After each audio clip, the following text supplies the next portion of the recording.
Greetings, welcome to I Am Sure Sports. This is Man's Man. How you doing? Hope you're doing well.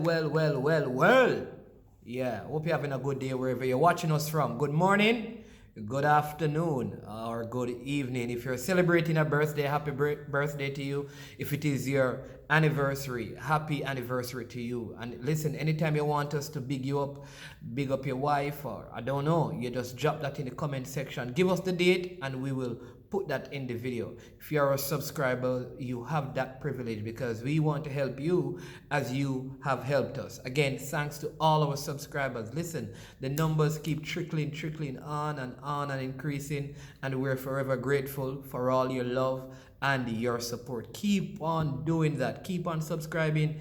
Keep on watching the videos, people. Like, share, support the work because we are improving, we are growing.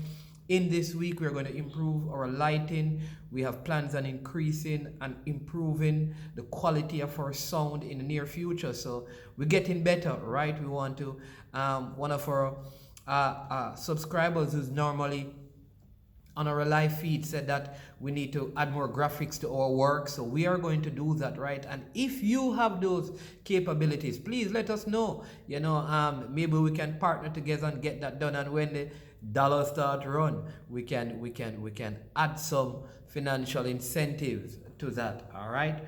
But today I want to speak about Javan Watson. You'd have heard a video I did a few days ago, a week or so ago. If you have not watched it, please go back and watch it. In that video, I dealt with the issue of some players that should be red flag, meaning they should not be a part of the squad that is being called up for the game against the USA, Canada, and Honduras in the World Cup qualifiers.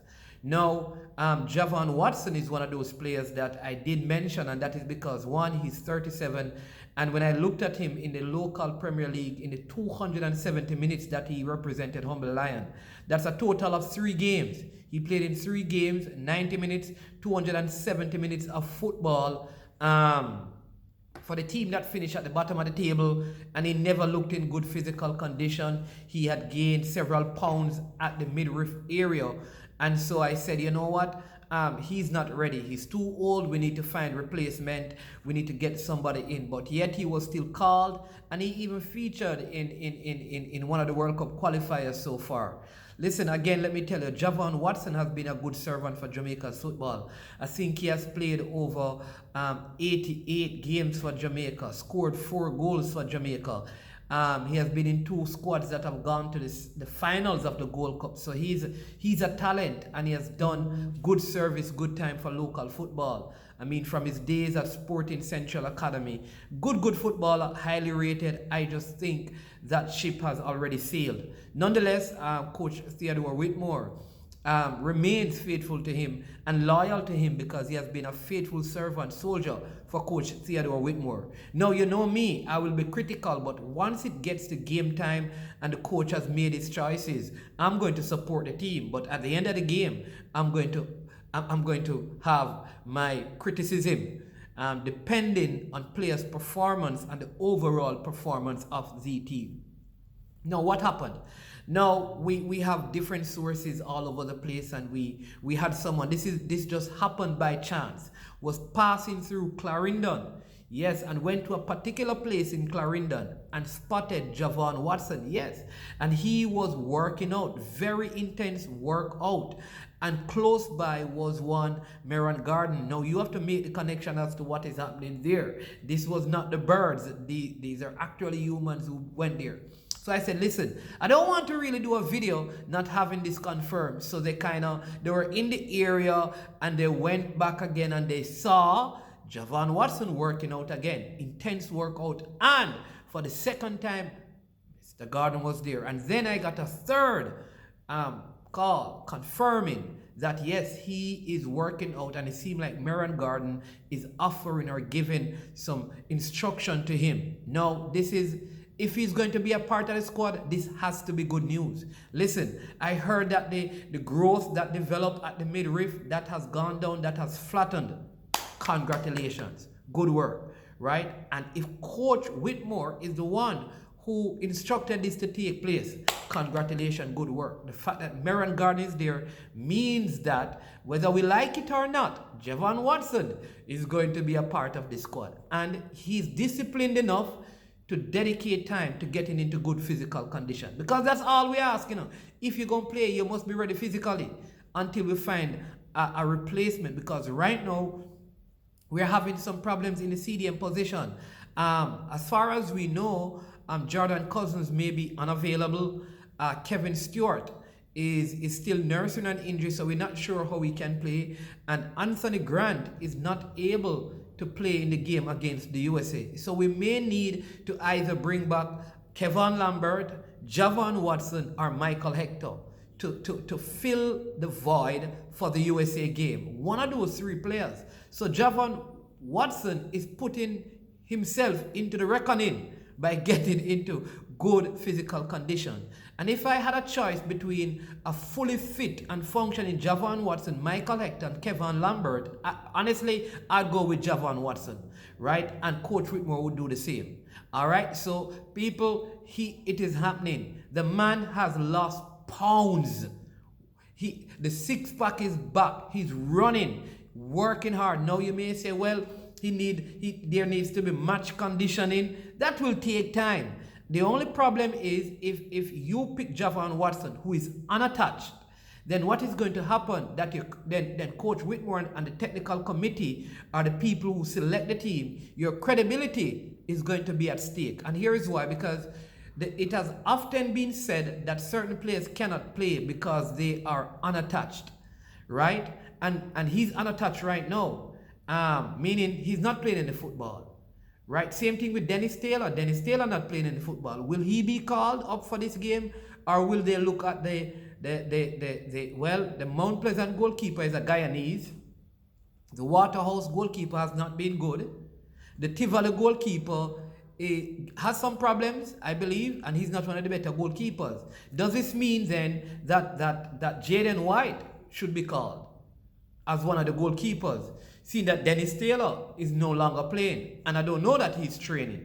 So these are some of the issues I think Coach Whitmore has, how he will navigate them. We stand, we wait, we watch to see, right? We are hoping that all the other players recover fully from their injuries, the Ethan Pinnock, the Liam Moore, the Shamar Nicholson, the Corey Burks, and be ready for selection, because we need to win these 3 games. But again, I want to commend Javan Watson, because he's doing what we demand, which is you cannot be playing international football and the growth in your belly is going beyond the length of your feet. That ought not to happen. So the belly has gone all the way in. The six-pack, I hear that the six-pack is there. He's working real hard, people. I don't want to tell you the location, but I believe at that particular school venue, he may even play with the team preparing for the Dacosta Cup competition. And so Coach Meron Garden, Javan Watson, good work, because we may need them for just this one game. What do you think, people? If Javan Watson gets into good physical condition, would you be opposed to him being in this call-up for this game, since Anthony Grant is unavailable, Kevin Stewart has an injury, Michael Hector has not looked well when he plays in that position. He plays better at center back, and Speedy Williams would be the only person we have in that spot, right? Would you be okay with Javan Watson? I want you to, in the comment section, let me know what your thoughts are. Right now, though I had red flagged him, red ribbon him, I am removing that right now, and I'm saying that I'm putting you on the amber list, Javan Watson. I want you to remember this, because when we criticize you guys, you cut off the video. When we are hard on you, you disrespect us, right? Listen, so we are commending you. What are you going to do now? Because that's the nature of the sport, right? That's the nature of the sport. Why you think big artists get booed? That's just the nature of the sport. That's just the nature of the thing. If you're doing well, we will all applaud you and celebrate you. But when the performances are not matching up, and we think there are other factors that are contributing to that, then we come at you hard. And so you too, at some point, will go at people hard, even me. And that's fine. We're in it together. So there you have it, people. Javan Watson getting into good condition. And I am sure he will be part of the squad for these set of World Cup qualifiers. And I am sure that he will feature in the games. I am sure that Whitmore has confidence in his ability on the field, and he trusts him more than some of the midfielders that we presently have. I am sure that of the options we have, Kevin Lambert, Michael Hector, Javan Watson, if he's in the best physical condition, I'm sure he's the best of the three. What are your thoughts? Let me know. Thank you so much for joining. Again, remember, like, share, and subscribe. Don't watch the video and don't subscribe. Subscribe. Watch the video. Watch it over. Subscribe. And maybe if you have, tell somebody. Say, listen, this guy produces good content. Sometimes he's very jovial, but he provides good content. And let them come on and join what we're doing. We don't have to always agree. It's okay to have a different viewpoint from me. That's life. But all contributions are valuable. I am sure.